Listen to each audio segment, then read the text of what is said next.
Everything I heard during the Joint Budget Task Force process and everything I've heard since then is a little bit frightening. The one statistic that stays in my mind is 3 police officers at any one time to cover the entirety of Drake-It. And Drake-It's long. You go from 113 25 square miles to my end of town. It is huge. Yeah. And I think about a few years ago when one of our lacrosse players was hurt on the field, at the Drake-It lacrosse field. And through nobody's fault, we waited quite a while for a police officer and an ambulance to show up, because just by that one chance, all 3 officers in Drake-It were engaged in an accident out on 113, and we had to wait for, I don't know if it was all 3, so my apologies if I'm to the police department in Drake-It if I've got those particular facts wrong. The reality is they couldn't respond as quickly as they would have liked to, not through any fault of our own, but because all of a sudden, everything happened all at once. Now, thankfully, that young man that needed attention, there's a trainer on site, and he was okay. But those are the kind of things that are frightening to me. What's frightening for me is that if there's a domestic, they have to send 2 police officers at a time, because those Which are makes highly absolute sense. volatile. Yeah, absolutely. So that leaves 1 covering. Or if there's an arrest made and they have to book them, you know, it's longer before they can get back out on the street. So there's numerous situations when we really are vulnerable as a community. And I'm not saying, you know, some people say, why are you even telling that? But that did come out in the report of how the assessment of the police department. And then the firefighters, you know, the standard is at least 3 people on a truck. And we've been running for many years 2 on a truck. So, you know, I know that there's been a lot of frustration if they go to something on the border of Lowell and Drake-It, and, you know, Lowell shows up at the same time, and, you know, they show up with I don't know how many guys on one truck, and Drake-It has 2.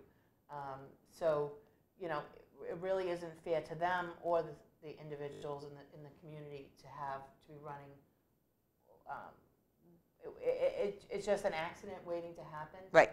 And again, it's reactive versus proactive. Yeah, and so I think that you're right that it's a good question. And the second question addresses the needs of the school system. We've asked for an override of $560,000 for the purchase of technologies that are going to be applicable to several areas. One is the continued instruction in and with technology in our school systems. Our teachers are telling the administrators that they can't get enough of it. We have students, I mean, you probably know from your nieces, and do you have children? I do. So you probably know, they grew up with this and pushing buttons, and they are accustomed to that, and it's part of their world, and they learn well with it. That's just a reality, they learn well with it, number 1. Number 2, it takes a few years to get the kind of technology that we would like to see. There's a 3-year plan that that money would go for. And one of the pieces of that would be, and I never say this correctly, voice over internet protocol, which is the ability for the schools to talk to one another. Can I say voice, VoIP for short? That's what it stands for. And every time I try to use those letters, I put them in the wrong order. So I have to say the whole thing out. And right now, our phone system is such, I'll give you an example. I called the superintendent's office last week for, I forget even why. And the woman that answered the phone, and she good morning, Drake-It School System. I said, hi, this is Betsy Murphy. And she said, hello? Hello? I said, hi, Melanie, it's Betsy. And then she eventually hung up. So I called back again. Same thing happened over again. And I went, okay. That happens in our schools. And that's a real concern of mine, if for no other reason, for safety reasons. Because God forbid, I don't know how familiar you are with the setup of a large part of our campus off of Lakeview Avenue is the high school and 3 schools that are aligned, and I know, obviously I know you are. God forbid something should happen at the Brookside School, which is the last school in that, and they can't communicate with the Englesby, or the high school, or the superintendent's office, or first responders. That's frightening. Betsy, how good is the cell phone service? How good is the cell phone service? Yeah. It's intermittent depending on where you are and what carrier you have. Because that's what you have to depend on. Yeah. Well, we shouldn't have to. That's where, but realistically, that's where the phone companies are going. For They're right going to now. wireless. So right now, yeah. They're The going to other- wireless. They're going to the internet phone, and they're going for wireless. And They don't want to. They don't want to service the copper lines anymore that we had, that I had when I was a kid. You had when you were a kid. They don't want to service them anymore. And what we have to do is to encourage the cell phone companies to put towers in areas, so we have excellent coverage everywhere we go. Sage Beckett's coverage is better than it was Yeah. when I first met Mike 20 years ago, 20-something years ago. It's It is better. improving. It's improving, but it needs more improvement. Yeah, I don't disagree with you.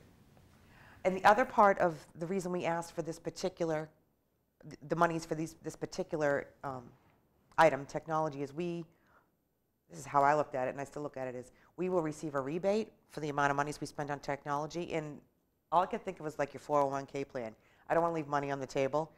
We get monies back from that we can use to hire the adjustment counselors that we need, that we can use to hire more elementary school teachers, because our numbers are higher than we'd like to see, particularly at the Greenmount Avenue Elementary School.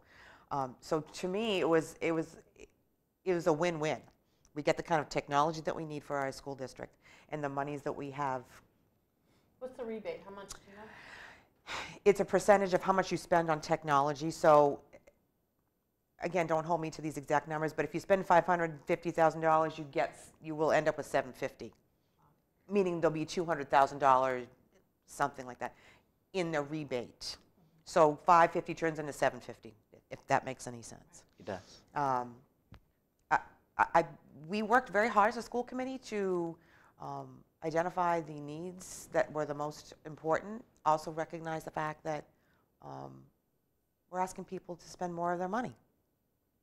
So try to be reasonable about what we're asking for and the way we went about asking for it.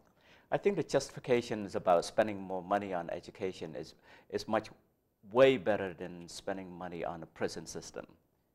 I don't disagree with you.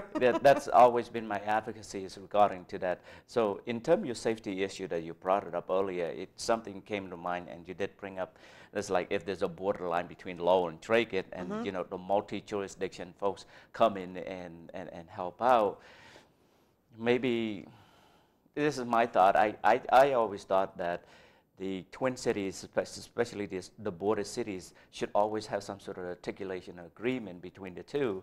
If there's some sort of short of resources, they can be able to go ahead at the upper echelons and like said, hey, we're short of resources. If that ever happened, can we be able to call you guys to come in and help us out? I think Which we do. firefighters have mutual aid, don't We do have they? mutual aid, and I agree with you. I guess there's the gentleman agreement to, there's a written agreement, but there's also the gentleman agreement not to utilize. And that's one of the things that we've seen with Dracut, with Lawrence. Lawrence made a lot of cutbacks under a prior mayor of the firefighters, and Dracut was going to support Lawrence numerous times. And it was only because they made cuts in those areas and they continued to have issues, and we'd continue to have to go out. I have to say Lowell has been great working with Dracut. Dracut responds to Lowell Yay, at Lowell. times. And That's right, yeah, Lowell. Dracut responds to Tingsboro and vice versa. So the firefighters have a great Methuen too, response, correct? yeah. I think Methuen in particular. Right. So those do work, but you don't want to overutilize. So, I want us to be able to take care of ourselves too. yeah. So this MOU, it's great to have, I suspect, and it's great that, thank you for elaborate on the MOU, what I call it MOU, Memorandum of Understanding between the border cities and so forth. It is great. And the second one I wanted to help addressing you in technology. I guess I've been in technology for over 20 years. And now I'm working under the guideline of the operational risk in terms of disaster recovery, in terms of technologies and so forth. And I think the contingency planning that you're looking at, like John said,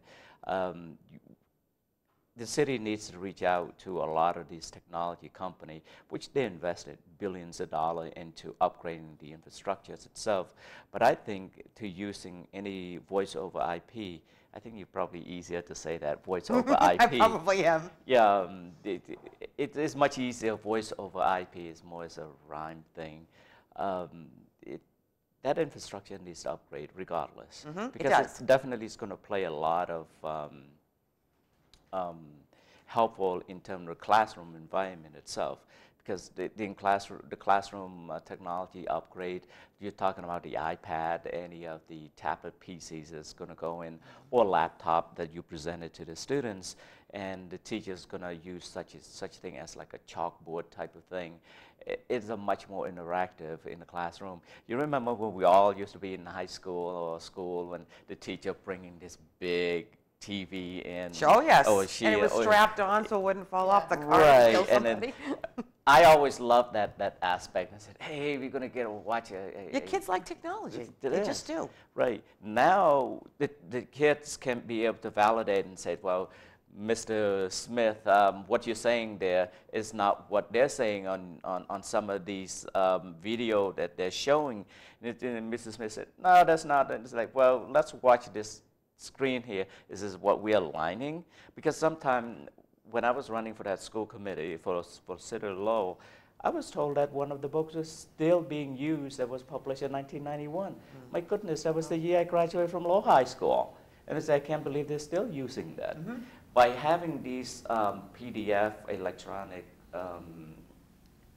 book, I think number one is much easier if you only just have to pay for the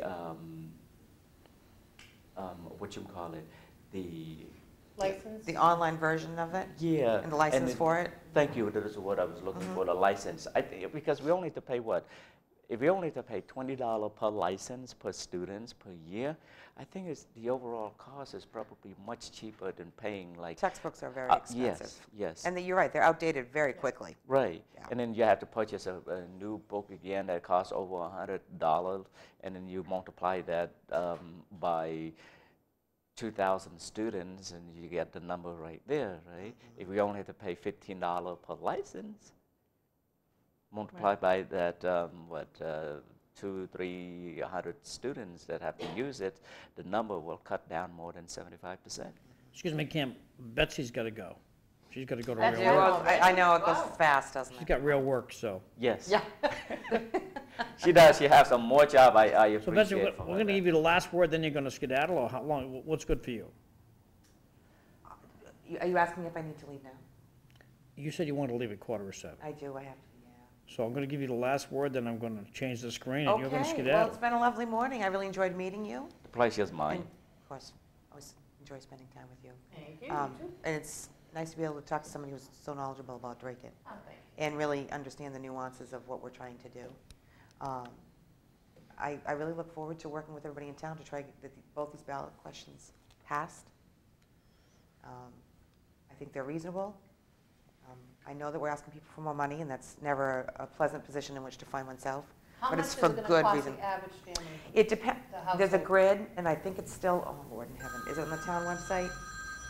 It goes by your house value, and the average house value, if memory serves, on that grid is $290 in Drake-It. So for this amount of money, was it $50 or $100 a year? I forget which. I think it's 100. I think it's 100 for both. Both, yeah. So, I mean, $100 is a lot of money, I understand, but it's a good investment of monies, in my opinion, so. Billy Gray wants to talk to you. He didn't know you were leaving early. Oh, hi, Mr. Gray. Hi, Betsy. How are you? Hi, Colleen. Hi. How are you too? Good. I'd just like to say, before Betsy leaves, am I still there, John? Yep. Yep, you're here, yep. Okay, I just want to say, Betsy, before you leave, I want the people in Drake-It to know that a year ago when I had contacted you Yeah, over a police incident in Drake-It, Yep. and I have never met you personally, that you promptly got on the situation at the junior high school. You called me back the same day, then you spoke to the superintendent and called back.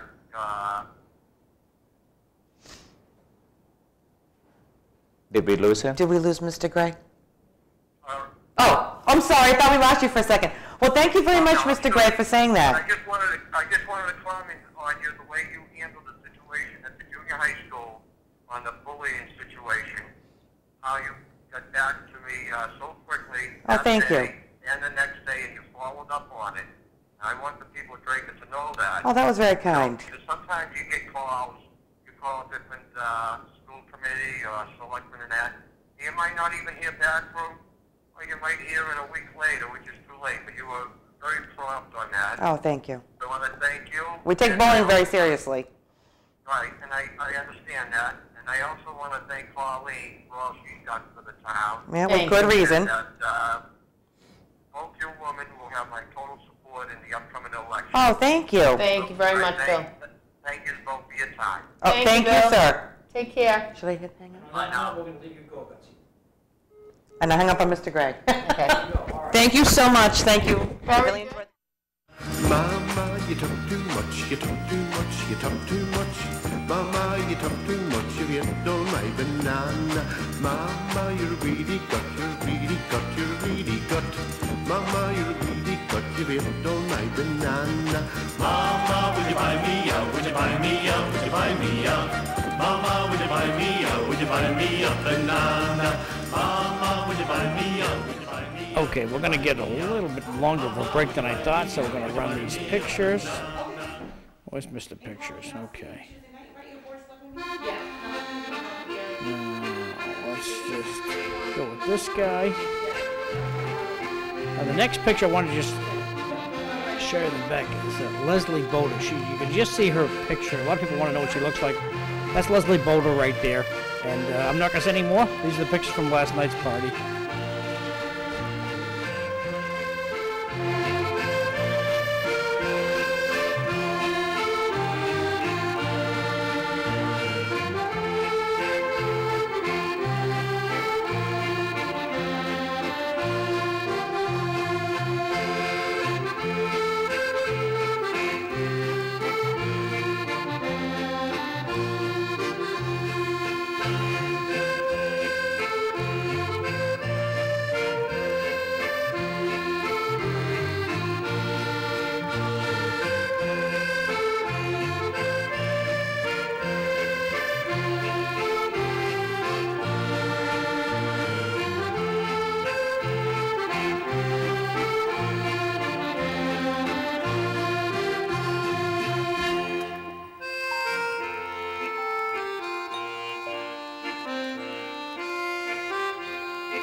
Sing, Irishmen, sing, some song that your voices will ring, and let the world know that it really is so.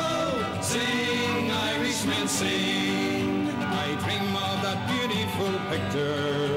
No more need we think of the past.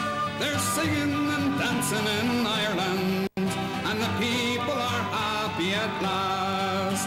The sound of the gunfire is missing. The rifle will bring no more pain. They're singing and dancing in Ireland, and the people are happy again. Sing, Irishmen, sing, some song that your voices will ring, and let the world know that it really is so. Sing, Irishmen, sing. There's laughter in Belfast and Derry. You'll hear it ring out in the air. Through Cavan, Kilkenny and Kerry, through Leitrim, Mayo and Kildare. No more need the little ones suffer. There's sunshine where once there was rain. They're singing and dancing in Ireland, and the people are happy again. Sing, Irishmen, sing, some song that your voices will ring, and let the world know that it really is so. Sing, Irishmen, sing. And we're back, and Camera K, you're the only guest surviving right now. So we were just talking about things that are coming up, and I wanted to put it out there that we were talking about young Matt Boulay, who was an Army specialist who died 13 years ago in a Black Hawk helicopter crash in Iraq, the first Massachusetts and New England man killed in the Iraq War. There is a benefit tomorrow for the park. I have to say I'm very proud of the organization and the community and the greater Lowell community, where we started the fundraising in August, and we're up over $30,000 so far. And we're hoping to get this park open this year. It'll be phase 1 of 2 phases. The second phase is it's on Lakeview Avenue along the Beaver Brook, and part of what we want to do is some work with the brook so people can fish there and children can fish. But because of the Rivers Act and all of that, a lot of the things on the river itself, the brook, will have to be delayed till next year. But we want to get the park and the monument up this year. So there is a benefit tomorrow at the boathouse at Lake Muscuppick on the Drake-Tingsboro border.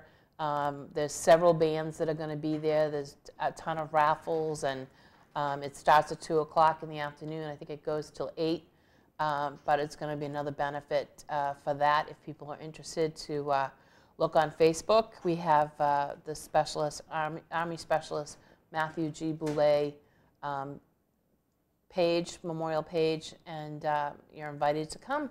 It should be another great event. We've had so much support. It's amazing to me. After 22 years in office and 8 years prior to that working for Johnny Cox when he was the state rep, being involved in the community all this amount of time, to see one organization raise so much money so quickly, it's very heartwarming. And we're getting donations from all over the Commonwealth, from Elks clubs and VFWs and just individuals. So it's really nice to know that his sacrifice is remembered and honored. It's very helpful to the family, and so tomorrow that's what's going on. So you are running for state representative in the 18th Middlesex District. Correct. You ran for school committee before. Correct. What do you want to accomplish as a state representative? Before we continue, Yep. may I ask the spelling of Matthew? It's Last name. B-O-U-L-E. Okay. Yeah. So there will going to be a fundraising for the memorial for him tomorrow at 2 p.m. to 8 p.m. At the boathouse. At the boathouse. Yeah. Okay. For the city of Lowell, I think we need to involve more of getting to know with our sister cities and so forth. I think it's great because I have always have so much respect for those who serve and sacrifice their lives for the country, for the very freedom that we have in the United States, regardless of what anyone else think of the military, military personnel in the United States.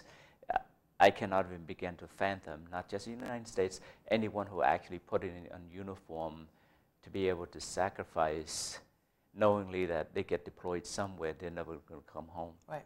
I mean, I can't even begin to fathom that. So back to your question. Yes. Thank you. What do I look to accomplish? I think the very core foundations I'm looking at is always, of course, it's going to be education. I firmly believe that education is the very foundations to all the civilization that has been formed. Because without education, we're going to have a very difficult time in terms of communication, a cognitive reasoning, or we develop as a coherent city, town, state, country, and so forth in order to move forward. Because without that education, we cannot be able to comprehend how can we be able, to the lack of a better word, think outside of the box. And we can always have to go back, and it's like without education, there's no improvement. Without research and development in terms of education, there's no improvement into how can we do better in terms of developing technology, developing economic prosperity and so forth. So everything will be surrounding based on the educations that we should be focusing on. And Betsy said earlier that she looking the opportunity to have improvement in technology in the classroom. And there you go, another technology, thinking outside the box. How do we cater education to a more demanding of students? Is that our students is thinking about the 21st century development in terms of the educations. We, as educators, still believe that the 20th century is a way of educating our students. Why would students want to carry around 3 to 4 books? You remember those 3 to 4 books? Yeah. And it would just weigh like a gazillion ton. It's just like a bag hurting on that. And now, all they do is just carry an iPad or a tablet PC or a laptop. One of that, they can just go in the classroom, they just open it up for whatever the curriculum or for whatever the class happened to be. They can be able to open up the chalkboard technology and then the chapter that they have individually. They can be able to go ahead and look at that and read on it and be able to discuss. And some of the challenges that they have, or some of the questions they have in the particular chapter, be as in mathematics or any type of subject, they can be able to go ahead and question the teacher by either raise their hand or just type in the questions. They can be able to project right away into that classroom. The teacher can be able to see it. And so, you know, some students be like shy, don't want to do any of those. They can be able to go ahead and send some sort of text messages to the teacher and ask them that questions. So that question can be addressed right away. So the core fundamental principles behind my campaign, I like to think of looking at, not just to think that I want education to be the core principle behind all of that campaign. And so, because I firmly believe in it, because there's no question about it, and people often ask me, said, how do I get to where I am? As a former refugee, and on my Facebook page, every Thursday I do a throwback Thursday TBT. And so, started in 1979. That's the first of the pictures that I have in memory when after we got out from the Khmer Rouge regime. I don't know if you know anything about the Khmer Rouge regime. Not as much as I should know. Maybe you can. The Khmer Rouge regime is one of the most genocidal regime that killed over 2 million people by starvation, killing anyone who wear glasses, anyone who have a different complexions, anyone who look smart, anyone who look intelligent or speak intelligent enough will be killed, or any of those, all type of aspect. And so, and when I got to the United States. How old were you when you got here? Oh my goodness, preteen, teenage years probably in 1982. Wow. So we spent about, when I said we, we're talking about my family, I'm sure the rest of the most of the Cambodians who are living throughout the United States were once of refugees. And we lived through all those camps along the Thai-Cambodian border into various refugee camps, either that ended up in Philippines or ended up in Indonesia, those in Thailand and all that before getting to the United States or France or any other country that were willing to accept those refugees. So education has always been the backbone to my success. And I like to display that by telling them, like, I graduated from Lower High in 91. So I went off to college at Norwich University in Vermont. And so I got here in 1982. So 1991, I'm already in a college, which has happened to be a military school. Can you imagine the culture shock that I have to go through? And so being disoriented in adjusting to the cadet life, the uniform life, and so forth. And then from that point on, I had to go and then go into my lifespan, beginning my own career from that point on. It was a lot of learning adjustment. For one thing that I found out in terms of my growth is go through education, by meaning reading a lot of books and trying to be aware of what's going on in surrounding. And this is part of the reason why nowadays that I hardly watch any televisions, but reading a lot of news. It doesn't matter what type of news it is, like be it from Yahoo News, Google News, CNN, NBC, Fox, you name a variety of Lowell Sun. Lowell Sun, thank you. I have not subscribed to the Lowell Sun, but I had subscribed myself to the Education Week, which I'm not sure if Betsy knew about it.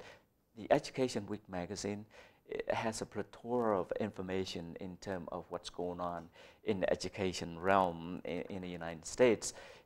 It is so fascinating, bless you, to read all of that. So from that point on, I went on and get my master's degree in 2004. And right now, I'm a doctoral candidate in the information security and all that I'm looking at the aspects. So I'm suspending that school right now to concentrate on the campaign and work-related issues. So as you can see, the passion that I have in education. When I was running for the school committee, I found out that my suspicion as a program chair, as we speak in the early hour, was that there's a lot of preparations that were lacking.